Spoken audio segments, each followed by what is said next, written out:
मध्ये आपले सर्वांचे स्वागत आहे। आज सर्व उमेदवारांच्या फॉर्मची स्क्रुटनी देखील झाली आणि अंतिम उमेदवारी जाहीर करण्यात आली आहे।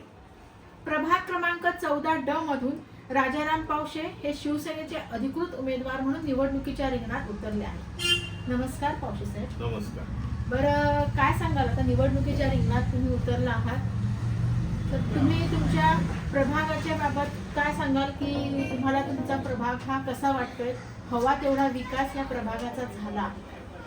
मॅडम, आम्ही बघा 1995 पासून माझी मिसेस होती, त्याच्यानंतर मागासवर्गीय झाला रमेश जाधव, आणि नंतर 2005, 15 आणि आता 15 आणि आता मी निवडणुकीला अधिकृत शिवसेनेचा उमेदवार म्हणून घोषित झालेला। आता तुम्ही इतके वर्ष राजकारणामध्ये आहेत, सामाजिक व राजकीय क्षेत्रामध्ये काम करत आहात, तर साधारणतः ह्या अनुषंगाने तुम्ही कुठली सामाजिक व राजकीय कामं तुमच्याकडून झाली आहेत? आता माझ्याकडून राजकीय कामं, रस्त्याचं कॉन्क्रिटीकरण झालं, जाईबाई विद्या मंदिर, भगवान नगर ते हनुमान नगर पर्यंत रस्त्याचे कॉन्क्रीट व दोन्ही साईडनी सांडपाण्याचं गट्टर, आणि समर्थ नगर या भागात रस्त्याचं कॉन्क्रिटीकरण केलेलं आहे। अनेक भागात जे आहेत, आणि त्याच्यात हा जो भाग आहे हा प्रायव्हेट जागेत असल्या कारणाने काही अडथळे येत होते, पण तेही दूर केले। आताच एक गावात एक भगवान नगरकडे जाणारा रस्ता आहे, तर त्या जमिनीवर कोर्टाची केस चालू होती, तरीही आम्ही तिथे 6 फूट रस्ता कॉन्क्रिटीकरण रहिवाशांच्या मागणीनुसार इथे कच्चा रस्ता आहे तो कॉन्क्रिटीकरण दिलेला आहे, आणि रहिवासी आता खुश आहे। आता तुम्हाला तुमच्या प्रभागामध्ये झालेला विकास हा, तुम्ही तुमच्या प्रभागाच्या विकासावरती समाधानी आहात का? मॅडम, मी जे आहे का नाही समाधानी आहे। जेवढा फंड मिळाला तेवढं मी समाधानी आहे। आणि कोरोनाच्या काळात आपण बघतच आहोत, कोरोनाच्या काळात या महापालिकात कोणालाही फंड मिळाला नाही, पण मात्र आम्ही खासदार श्रीकांत शिंदे यांच्या कानावर बात टाकल्यानंतर त्यांनी आम्हाला फंडाचं काही कमी पडू दिलेलं नाही।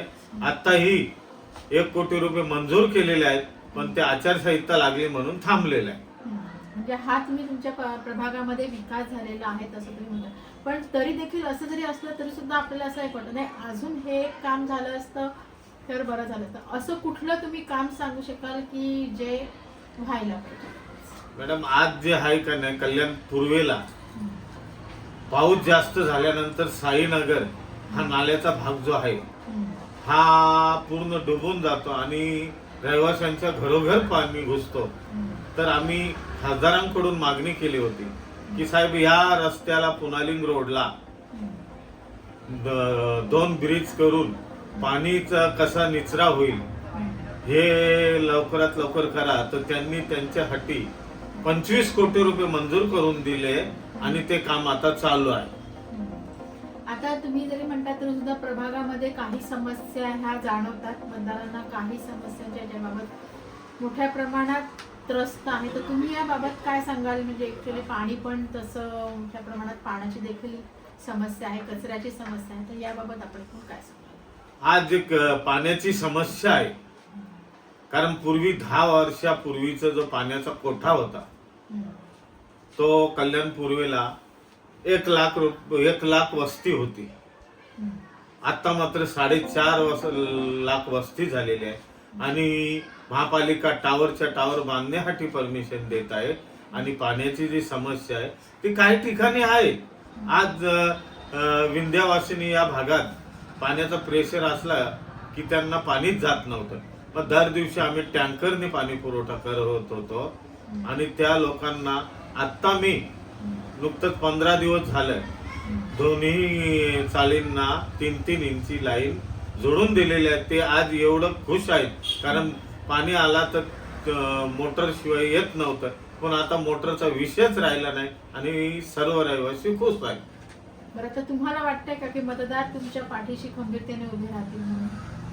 मग एवढं आम्ही विकासाचे काम केलेले आहेत, कारण हा जो भाग आहे हा पूर्वी ग्रामपंचायत असल्याने आणि प्रायव्हेट जमिनी असल्या कारणाने शेतकरी काही जे आहे जमीन मालक हे रस्तेच करू देत नव्हते, पण आता बरेचसे रस्ते झालेले आहेत आणि त्याच्यात शेतकऱ्यांनाही समजून सांगितलेलं आहे, म्हणून अजूनही झालेलं आहे आणि ते होणार. आणि मतदार जे आहे तुम्ही कधीही मतदारांपर्यंत पोहोचा. कुठल्या लहान पोराला जरी पाठवलं, मी नसता येले तरी ते कारण मला राजाराम पावशे म्हणून ओळखलं जात नाही, आप्पा म्हणून ओळखलं जातात. तो एखाद्या लहान मुलाला जरी विचारलं आप्पा कोण, आणि एखाद्या लेडीजला जरी विचारलं का आप्पांनी कामं केले, ते खरोखर आपल्याला सांगतील मतदार. म्हणजे मतदाराशी तुमचे एक जिव्हाळ्याचे संबंध आहेत, घरोब्याचे संबंध आहेत. बरं, आता 15 जानेवारी रोजी मतदान होत आहे, तुम्ही मतदारांना काय आवाहन करू इच्छिता?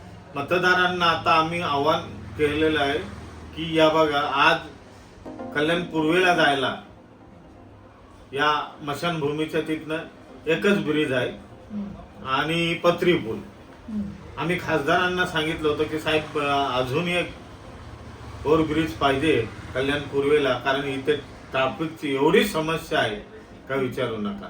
त्यांनी 750 कोटी रुपये MMRDA कडून मंजूर केलेला आहे आणि तो रस्त्याचंही काम चालू आहे आणि तो 2029च्या आत तो पूर्ण होईल आणि 80 फूट रस्ता आहे जाण्या येण्यासाठी आणि ती ट्रॅफिकची समस्या दूर होईल.